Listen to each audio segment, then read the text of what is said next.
People think the hardest part of standing a post is the standing. The heat under the bearskin, the wool tunic drinking the sun, the rifle's weight settling into the same 2 inches of your shoulder until the bone learns the shape of it. They think it is the legs, the locked knees, the 40 minutes between reliefs that stretch into something with no edges. It is not.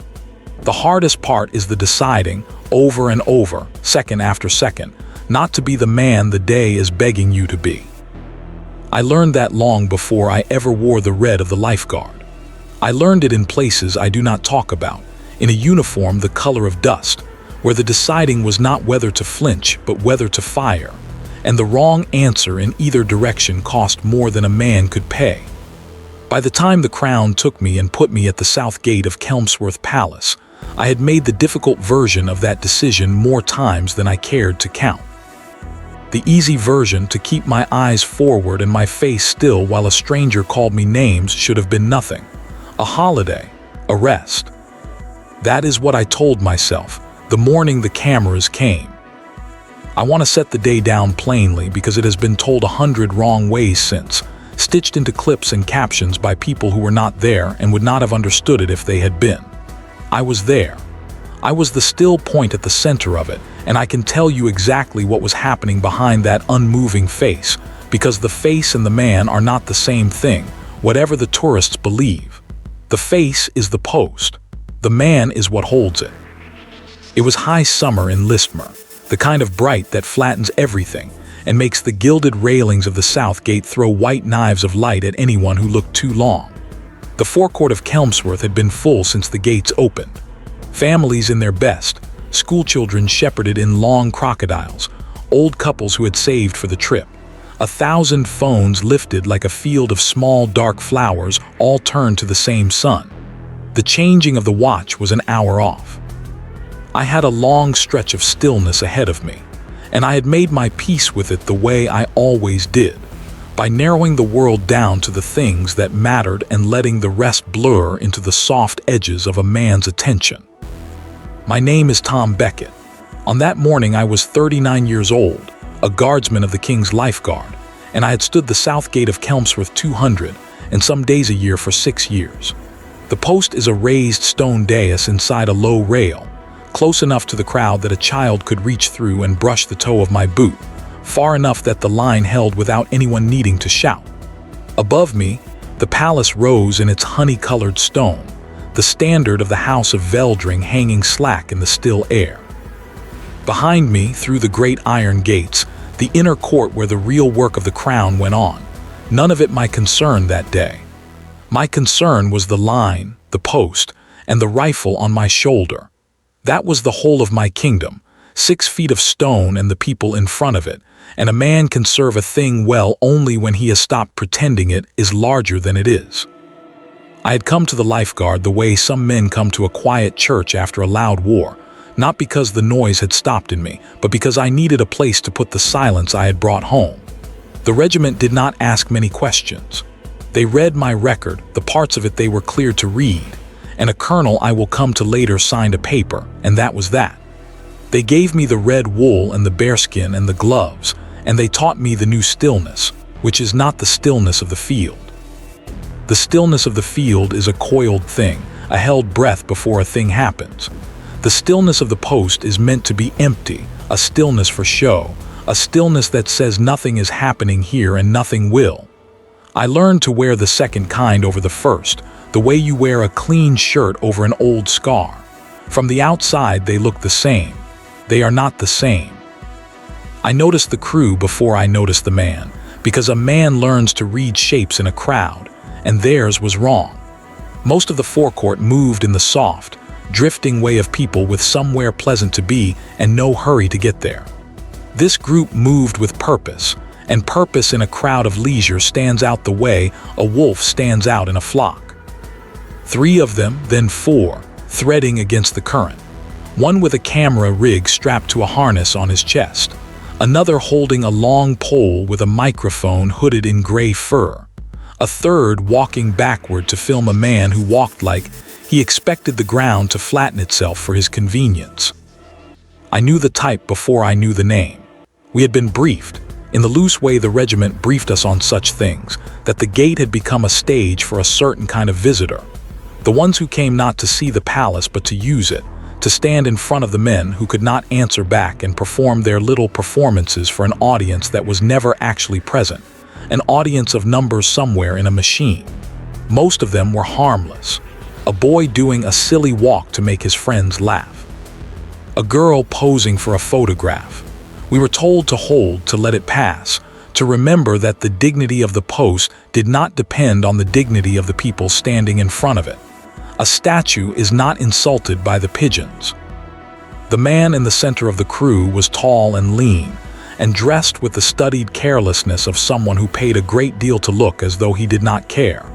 His hair was arranged to seem unarranged. His teeth, when he smiled, were too white and too even, the teeth of a man who had decided his face was a product. He carried himself the way certain people do when they have spent years being recognized, a kind of forward lean into the world, an assumption that every eye was already on him and was right to be. I have met that lean before, in other men, in other lives. It is the posture of a person who has never once in his life been the smallest thing in the room and is terrified of finding out what that would feel like. He stopped in front of my post, set his feet, and looked at me the way a butcher looks at a carcass on the hook, considering, pricing. "There he is," he said, not to me, to the camera. "The famous toy soldier, look at him, they don't even let him blink."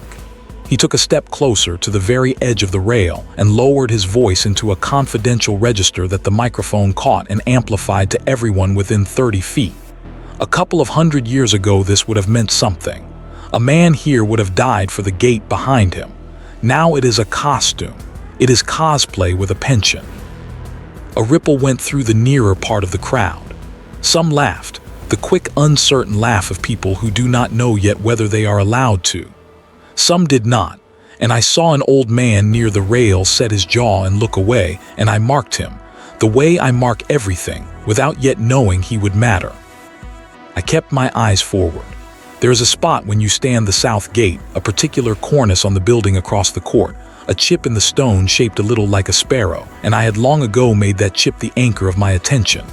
A man needs a fixed point. In the field it was the horizon. Here it was a sparrow that was not a sparrow, a flaw in old stone, and I put my eyes on it and let the man's words go past me like weather. Weather does not require a reply. You do not argue with rain. "Nothing," the man said, delighted, the way a gambler is delighted by a card he has not turned yet. "Look at that, absolute nothing." He turned to the camera and spread his hands, taking in the crowd, the palace, the sky, the whole of it as his stage. "This, people, is the challenge. 60 minutes, 1 hour. I'm going to make this man, and I use the word loosely, react. A flinch, a word, a look, one single human thing. They train these guys to be statues, right? They train the person out of them, leave the costume standing. Well." His smile widened, and there was something behind it I would only understand later, a hunger that had nothing to do with me. I have never met a statue I could not crack. He said his name then, the way such men do, as though it were a gift he was bestowing. I will not give it the weight of repeating it as he said it, with a little flourish, the brand of it, because the name was the first of his many lies, and I did not know that yet. He called himself one thing to the world.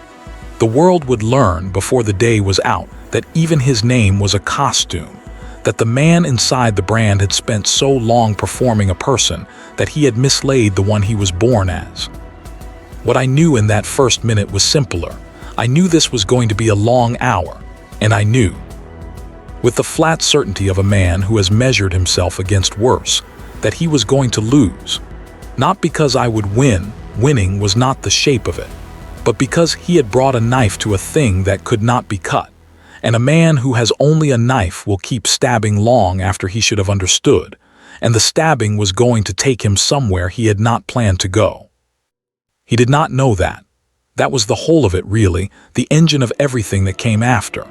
He looked at the red wool and the tall fur and the white gloves and the unmoving face, and he saw a costume a bit. A man pretending to be a soldier for the amusement of tourists. He had built an entire life on the belief that nothing was real, that every brave face was a pose, every dignity a performance, every man a mark if you found the right pressure and applied it in front of enough people. He had gotten rich proving it, or proving the cheap, small version of it, by ambushing waiters and bus drivers and ordinary people on the street and filming the moment they broke, and selling the moment to a million strangers who had each, somewhere in themselves, wanted to see a person broken and had been ashamed to want it until he made it funny. That was his real trade, not laughter, permission. He thought he was looking at the easiest mark he had ever found, a man forbidden to answer in front of the largest crowd he had ever drawn. He was looking at the wrong man, but I get ahead of myself. Let me tell it the way it came, because the order is the truth of it, and everyone who has told it since has gotten the order wrong. The first 10 minutes were noise. He paced in front of the rail, narrating, inventing a backstory for me on the spot, that I was a failed actor, that I had been passed over for every part I ever wanted, that I stood here because I could not do anything else, because this was the only stage that would have me. He mimicked my posture, exaggerated and stiff, marching a little circle and snapping a salute at the crowd, who laughed because he was good at it. I will give him that. He was good at making people laugh at someone. It is a real skill and a small one, and he had sharpened his whole self down to that single point. The way a man can sharpen a good blade down to nothing if he only ever uses it for one mean task. I held eyes on the sparrow, breath slow, low in the belly, the way you breathe to keep the heart from telling the hands anything. The rifle's weight a known thing on my shoulder. Behind the still face I will tell you what I was doing, because it is the only part of the hour that was mine and not his. I was counting. Not the seconds are a trap. The seconds will eat a man alive if he watches them. I was counting the other things, the way I had counted them every morning for 6 years, and for years before that in harder places. The number of children in the front of the crowd, 11. The number of exits from the forecourt, 3. The main arch behind the crowd, broad but the only one most of them knew. The service gate to the east, half hidden behind a planter, that almost nobody noticed. And the inner gate at my back that only opened for the watch. The old man with the set jaw and the regimental tie I had clocked at first glance. A veteran, I was nearly sure, by the way he stood, by the way his shoulders had refused to round even under the years. A woman near the front with a baby in a sling and a toddler by the hand, the toddler more interested in a pigeon than in any of us, straining toward the bird with the whole single-minded want of a small child. The crew's gear, the camera rig, the boom, and a fourth man I had not placed at first, hanging back at the edge with a wheeled case, the kind road crews use, scuffed aluminum with stickers peeling off the corners. I noticed the case because noticing things is what kept men alive in the work I used to do, and the habit does not leave you when the work does. It sits down quietly in the back of your mind and keeps its eyes open while the rest of you stands agate, or eats a meal or sleeps. It is not a comfortable tenant, but it pays its rent. I noticed the case, and I noticed that the fourth man kept one hand on it the whole time, the way a man keeps a hand on a thing he has been told not to let out of his sight, and I liked neither the case nor the hand, and I filed both away without yet knowing why they mattered. They would matter. Everything I noticed that day mattered in the end. That is the difference, I have come to think, between the man who performs discipline and the man who has it. The performer aims his attention at the audience, because the audience is the thing he is afraid of. The disciplined man aims it at the things that can hurt people, whether anyone is watching or not, because the people are the thing he is afraid for. At 15 minutes, the prankster changed tactics. The narration was not getting him what he wanted was me, a reaction, a crack he could sell, so he came closer to the rail and he made it personal. He had a sense for the soft places in people. It was the one real instinct he had, and he had spent a life sharpening it into a weapon. "You know what gets me," he said, soft, leaning in so only the boom would catch it, so the crowd would lean in too, the way you lean toward a man about to tell you a secret, is the lie of it, the whole lie. You are not protecting anything. There is nothing back there but a rich family and some old furniture and a flag. You are a decoration. You are a thing they put out so the tourists have something to point at, like the lions on the steps. And the saddest part. He tilted his head, studying my face for the crack, patient now, a fisherman who had felt the line move. You believe it. You actually think you matter. You think standing still is the same as being brave. I have been called a great many things in my life, by men who meant them and men who were paid to, and men who were trying, in the moment before something terrible, to make me do something I would regret forever. His words were nothing. But I want to be honest about the one place they reached, because the honest thing is the only thing worth telling, and a man who tells a story to make himself look unbreakable is telling a lie of his own. He said you think standing still is the same as being brave, and somewhere far down, in a room I keep locked, a younger man in a dust-colored uniform looked up. Because there had been a day. There is always a day. Every quiet man is quiet about something. There had been a day, years before and a world away, when standing still was the bravest thing I ever did and the worst, when the discipline of not moving had been an order and the order had been right, and the rightness of it had cost a thing I would carry to the end of my life. We had been told to hold. A square full of people, a threat we could not yet see, and the order from a man wiser than the moment was to hold. Do not move. Do not give it away, because moving would have sprung the thing early and into the crowd. So we held. I held. I held while a friend of mine, the best of us, did the moving instead, did the brave, loud thing that the holding made possible, and did not come back from it. He bought the square with himself, and the price of his buying it was my stillness, my staying put when everything in me screamed to go to him. That was the school I learned it in. That the difference between a soldier and a man playing one is precisely the willingness to be still when every nerve is on fire to run, and that the stillness is not the absence of the fire. The stillness is the fire held.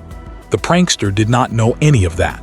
He had picked the words at random, the way such men scatter cruelty and watch where it lands. He thought he had found a soft place to press. He had found a scar, and he had mistaken it for a wound. And he kept pressing on a thing that had healed long ago into the hardest part of me. I held eyes on the sparrow. The crowd was bigger now. That is how it works, I am told. The numbers feed on themselves. A man performing a confrontation draws a crowd, and the crowd draws a bigger crowd. And the more people gather, the more the man is rewarded for the cruelty that gathered them. And so cruelty becomes a kind of weather system, building on its own heat.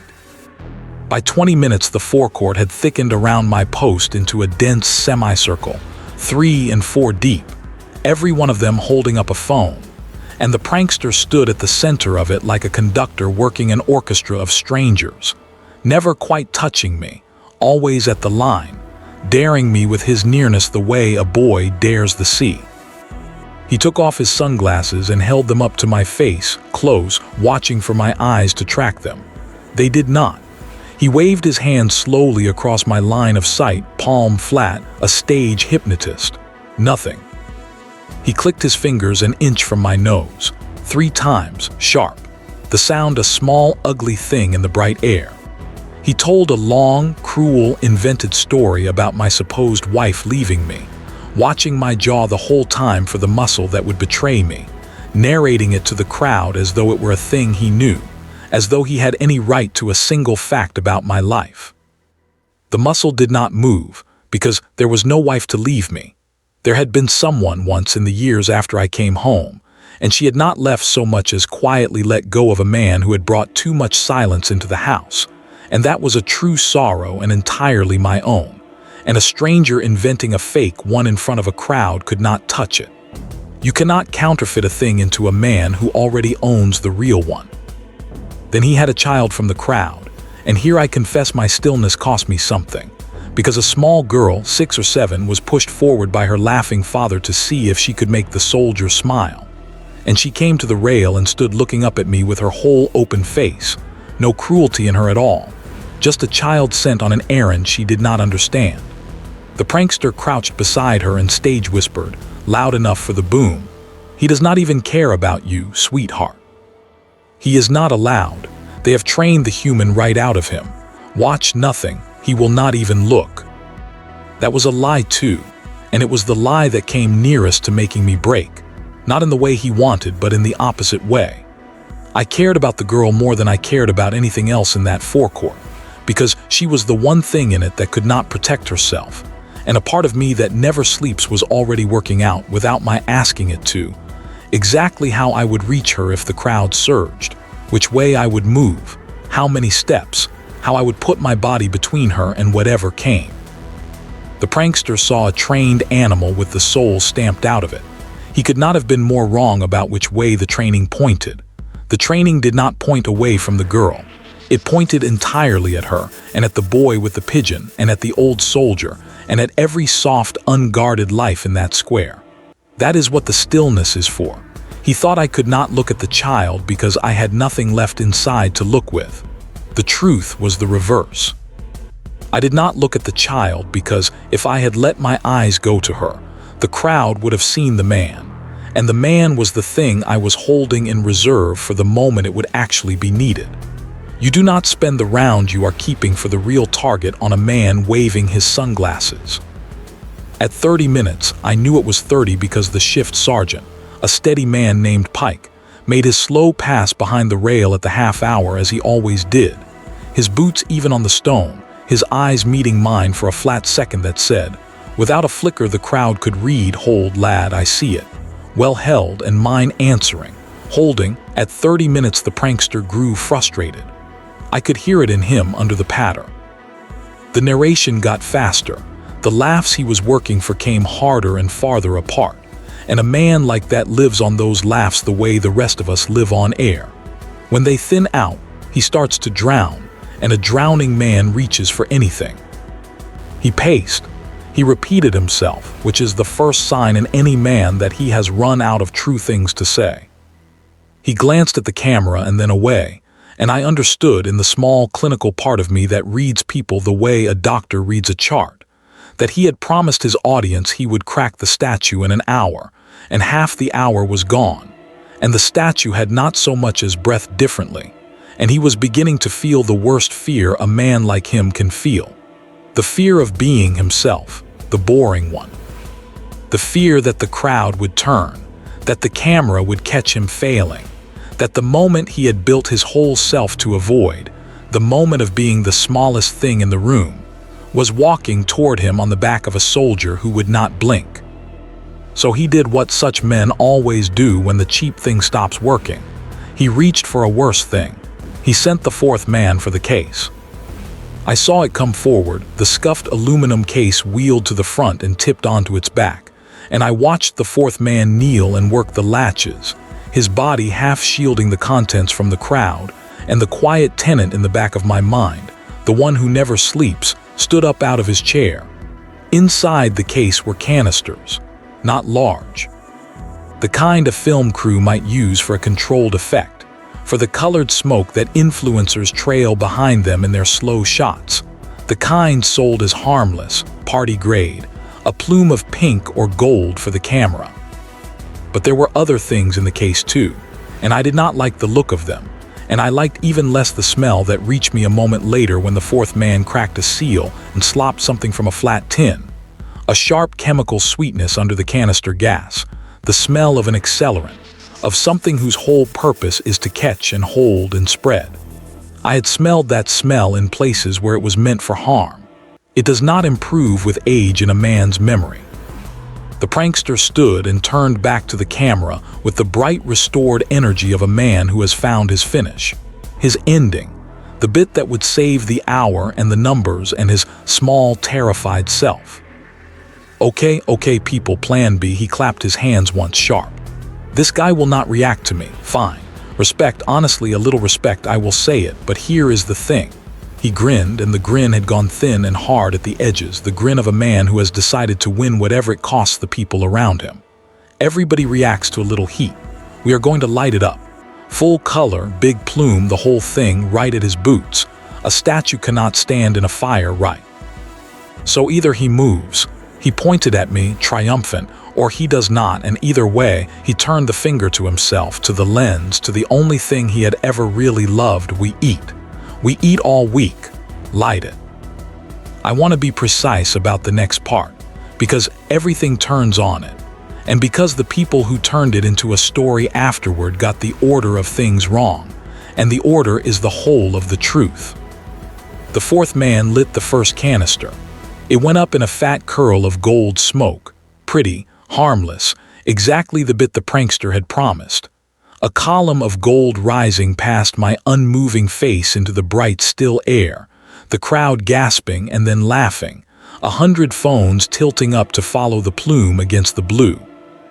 If that had been all of it, I would have stood in the gold smoke until it cleared and the man would have his clip, and the day would have ended as 100 such days had ended, with me holding and the crowd drifting off by lunchtime and the gold dissolving into the white sky and nothing left of any of it by evening. A foolish thing done. No harm in it. It was not all of it.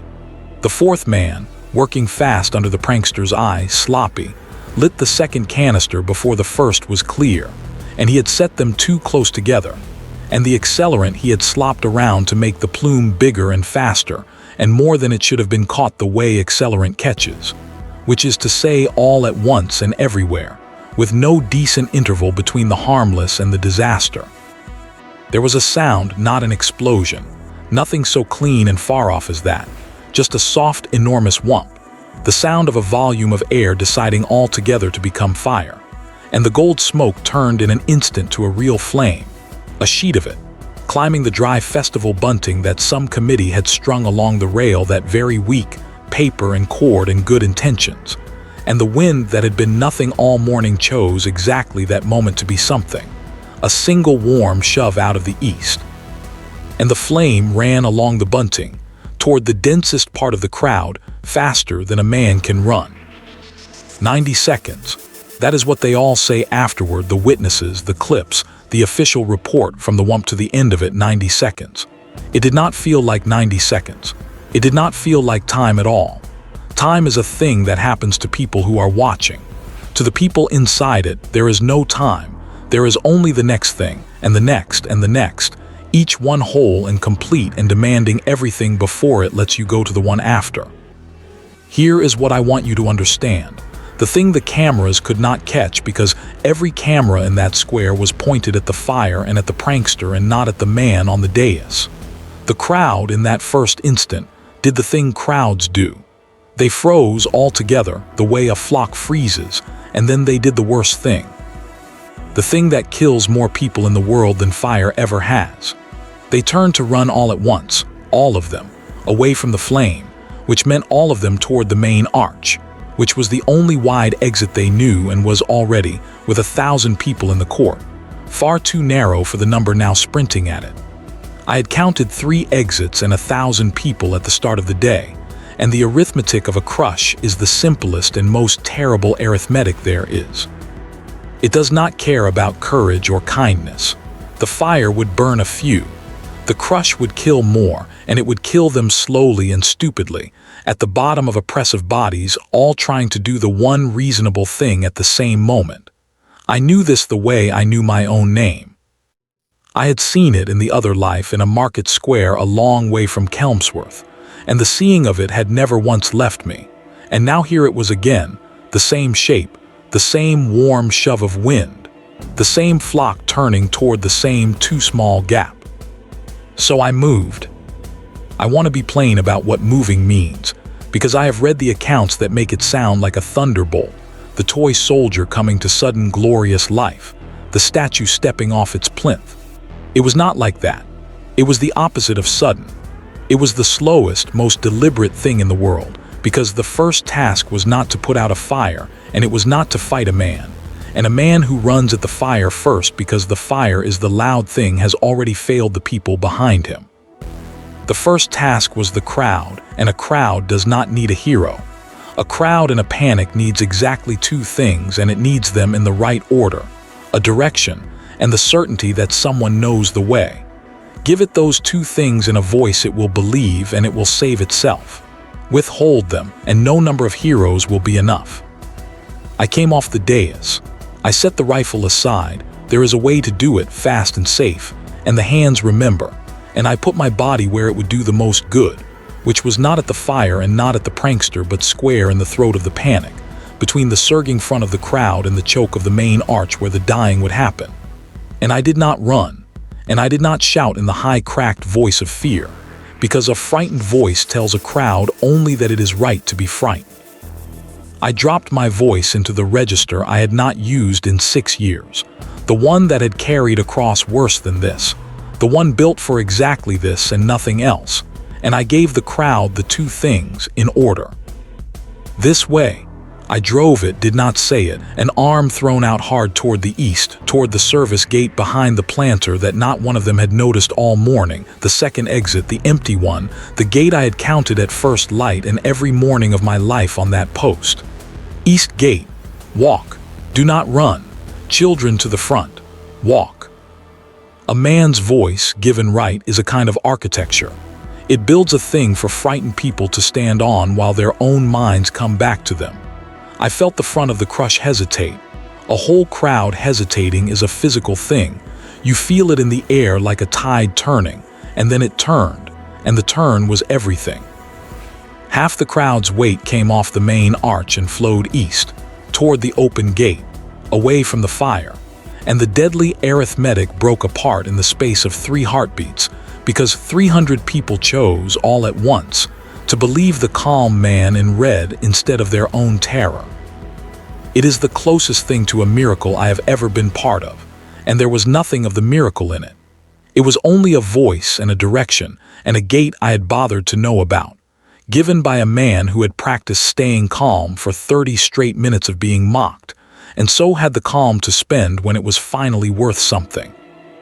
Sergeant Pike was at my shoulder by then, and the watch behind him, off their own posts and into it without an order needing to be given, and they took up the cry and the line, splitting the flow, steadying it, and the panic settled into something survivable, fast, frightened but survivable, a crowd moving instead of a crowd dying. That was the larger thing. It was the thing that mattered most, and it is the thing no clip remembers, because saving a crowd from itself looks like nothing on a camera. It looks like a man in a red coat pointing at a wall. There is no drama in the disaster that does not happen. The whole of my trade, the old one and the new one both, is the manufacture of things that do not happen, and a man who needs to be thanked for them is in the wrong work. But there was a smaller thing inside the larger one, and the smaller thing is the one they made into a story, and I will tell it true and without the polish they put on it. When the flow had turned and Pike had it, I looked back to the fire to see what else it would take, and I saw what the running crowd had left behind in its wake. Near the rail, where the burning bunting had come down in loops, a figure was down on the cobbles and not getting up, the old man with the regimental tie, the veteran I had clocked at the first glance of the morning, knocked off his feet in the first surge and now on the ground with the fire walking toward him along the fallen cord. And beside him, frozen, not running, was the woman with the baby in the sling, because her toddler, the one who had wanted the pigeon, had slipped her hand in the chaos and bolted the wrong way, toward the bright thing, toward the old man and the fire, the way small children run toward exactly the thing you would die to keep them from, and she could not leave the boy and could not reach him with the baby bound to her, and could not make her own feet do the impossible arithmetic of saving 2 children at once with one body. She was not screaming. That is the part that stays with me. She had gone past screaming into a silence worse than any scream, her mouth open and nothing coming out, her arm reaching toward her son across a gap she could not cross. I have thought a great deal since about why I did not feel afraid in that moment, because people expect a man to say he was terrified and overcame it, and that would be the modest thing to say, and it would be a lie. I have decided it is not bravery, whatever the prankster thought standing still had to do with bravery. It is only that fear and I had finished our long conversation years before, in the dust, over the body of a better man, and had reached an understanding that has held ever since. Fear gets a vote. It always gets a vote, and a man who tells you he feels none is a man you should not follow into anything. But fear does not get to drive. That is the whole of the discipline, the only secret there is. You let it sit in the vehicle and have its say, and then you keep both hands on the wheel. I went into it. I will not dress it up, and I will not make it more than it was. I crossed the burning cord where it was thinnest, a stride and a half, and the heat of it I felt later and not then, the way you feel a wound only after the work is done. And I reached the boy first because the boy was closest and smallest and had the least time, and I took him up under one arm against my chest, his small weight nothing, his face turned hard into the red wool. And I put the bulk of my body and the thick wool of the tunic between him and the heat, the way the body learns to do and never unlearns. Then the old man. He was conscious, swearing in the low, steady way of an old soldier, more ashamed of being down than afraid of the fire, trying to crawl out under his own power because that is what his whole life had trained him to want. And I got my free arm under his and brought him up against my side. And I stood there for a moment with a child on one arm and an old man on the other and the fire near enough to read by. And then I walked us out. I walked. I did not run, because a man running drops what he carries and a man walking does not. Because the thing in your arms feels the difference between fleeing and being carried by someone who has decided not to fall. The white glove on my right hand caught at the edge of it, a tongue of flame along the rail where I had to pass close, and the glove took the worst of it and my hand under the glove took some, and I have a mark there still, low across the back of the hand, that I do not mind. It is a good mark. It tells the truth about a true day, which is more than most things do. We came out of the smoke into the clear air by the east gate, the boy and the old man and me, and the woman with the baby was there waiting in the press of escaping people. And she took her son out of my arm and folded down around him on the cobbles, around both her children, and made the sound at last, the one that had been stuck, and it was not a scream, it was the other sound. The one a mother makes when the worst did not happen after all. The old man stood on his own feet, swaying, his hand gripping my forearm hard enough to bruise through the wool, and his eyes, I will remember his eyes until I have no more memory to keep them in. His eyes had found the small things on my tunic that the morning's stillness had kept hidden. The two ribbons low on the breast that mean nothing to a tourist and a great deal to a man who has worn the like. And he read them the way only such a man can read them. And his face changed, and he said, very quietly, in a voice meant for me alone in all that noise, "I knew it, I knew you weren't furniture. Where did you serve, son?" I did not answer him.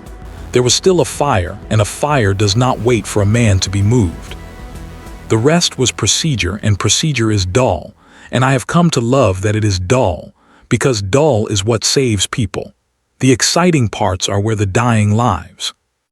The palace fire teams were through the inner gate within the minute, men who trained for exactly that morning and pray their whole careers never to meet it, and the city engines were on their way.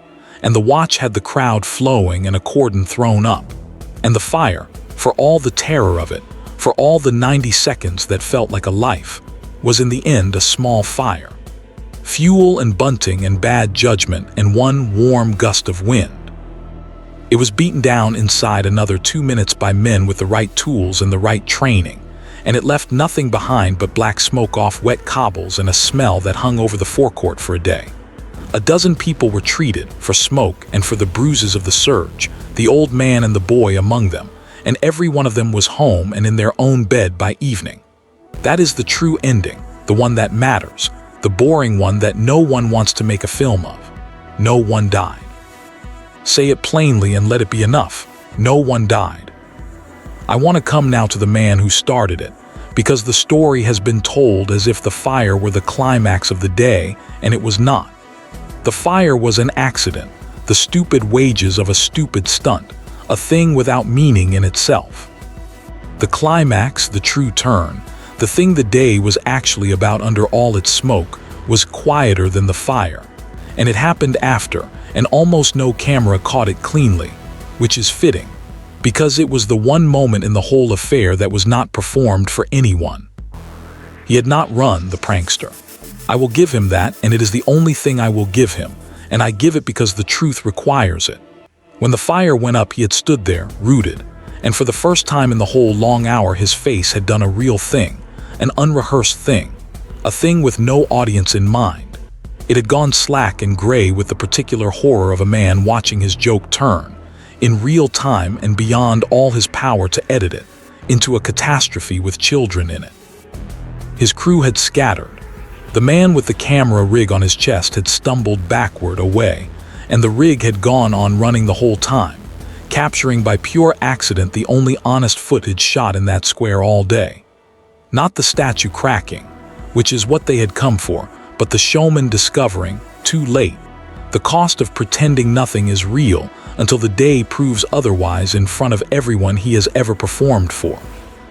When it was over, when the cordon was up and the fire was a wet black stain and the crowd was safe out the east gate and being counted, I walked back across the forecourt to where he stood, alone now, his crew gone, the phone still somehow in his hand. I had the boys soot on my tunic and a hand that was just beginning, now that the knot time had ended and ordinary time had come back, to tell me in detail what it had done.